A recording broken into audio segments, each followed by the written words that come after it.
Bom, continuando mais um pouquinho, aí a gente vai falar do reino protista.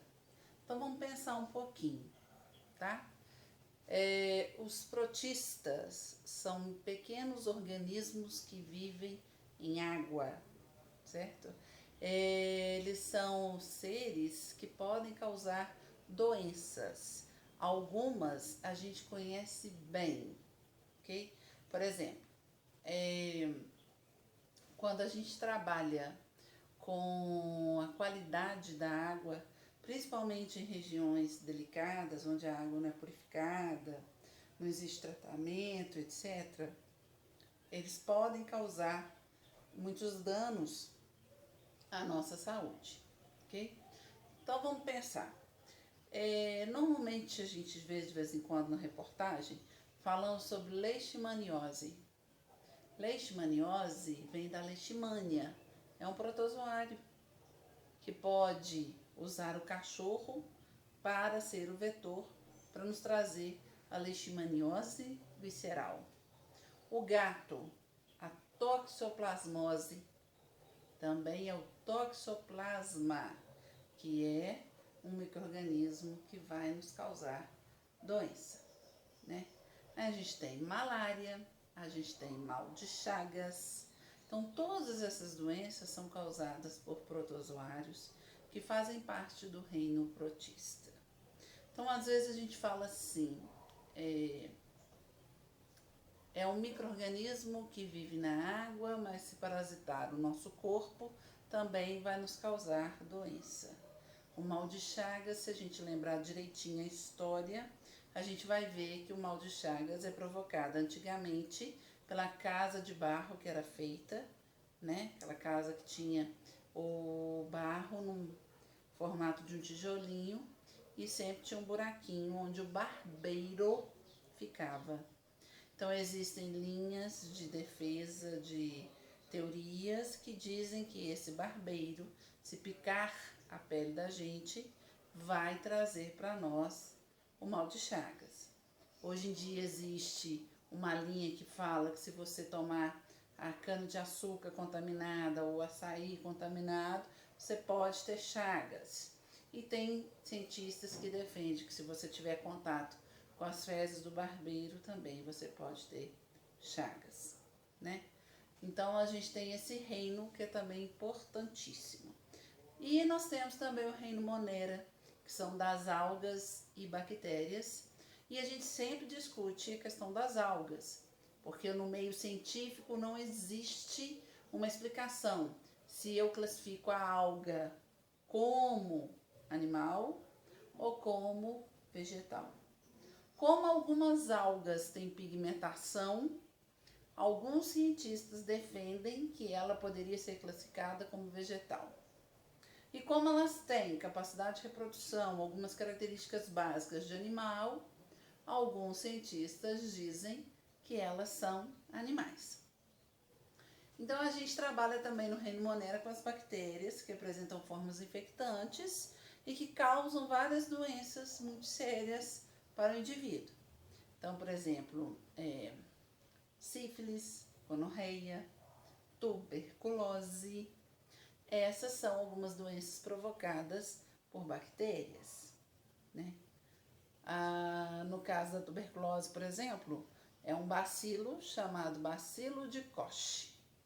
Essa questão bacilo é porque é uma forma infectante e Koch era o cara que descobriu essa bactéria. Então é uma doença assim, muito séria também, que provoca tosse, emagrecimento, falta de apetite e que o indivíduo tem um tratamento muito alongado para fazer. Então, esse é um exemplo de reino Monera. Então, recapitulando um pouquinho o que a gente já conversou sobre taxonomia, a gente sabe que são categorias taxonômicas, que eles têm ordem, né? Uma ordem de raciocínio que vai classificar esses animais e vegetais. Existem regras que serão traduzidas no nosso roteiro de atividade, algumas citadas, né? como que eu uso latim, como que eu uso letra maiúscula, como que eu classifico família, como eu classifico subfamília, e a questão dos grupos, 5 grupos que nós falamos aqui: o animal, vegetal, monera, protista e fungi, ok? E hoje nós contamos com uma nomenclatura mais evoluída e existe uma curiosidade. No meio animal, o grupo de vertebrado que ainda não foi totalmente fechado com classificação de nomenclatura, dentro da taxonomia são os anfíbios, porque eles são animais considerados muito interessantes e cada vez é estudado mais sobre os anfíbios. Então, existem muitas descobertas novas, porque às vezes a gente fala de anfíbio, todo mundo fica colocando maldade. No caso dos anfíbios, que é do reino animal, anfíbio significa animais que têm vida dupla, certo? Eles podem viver em ambiente terrestre e em ambiente aquático, ok? E aí eles conseguem sobreviver a todas essas variações.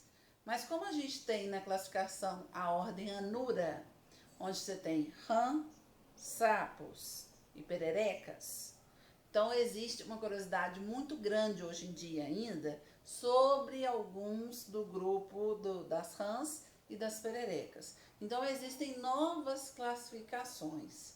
Às vezes em locais onde o cientista não conseguiu ainda passar, existe a descoberta de novos tipos de rãs e novos tipos de pererecas, vamos por assim, que vivem em florestas e que são altamente, que não foram catalogadas.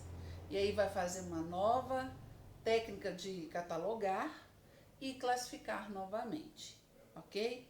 Então, todo grupo de vegetal, de animal, ele tem uma chave de classificação.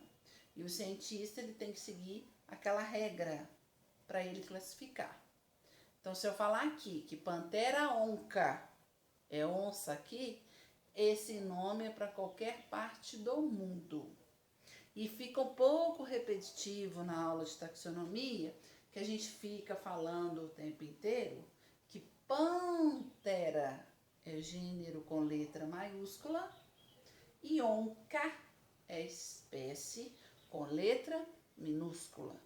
Como eu estou falando aqui, eu estou usando latim. Então, se eu for classificar, nomes em latim deverão ser grifados. Ok, gente? Se tiver dúvida, porque é muita informação, vocês podem anotar. Eu vou colocar no roteiro tudo isso que eu estou dizendo para vocês fazerem uma pequena leitura. E a gente vai ver ainda se alguém passa para vocês o que vai ser feito. E aí vocês vão entender direitinho como que isso funciona, tá? Não tenham medo de aprender biologia. É complicadinho, mas a gente acaba conseguindo fazer o que a gente precisa fazer, ok? Dá um abraço para vocês. É um prazer enorme, mesmo dessa maneira, dar aula para vocês. Um beijo.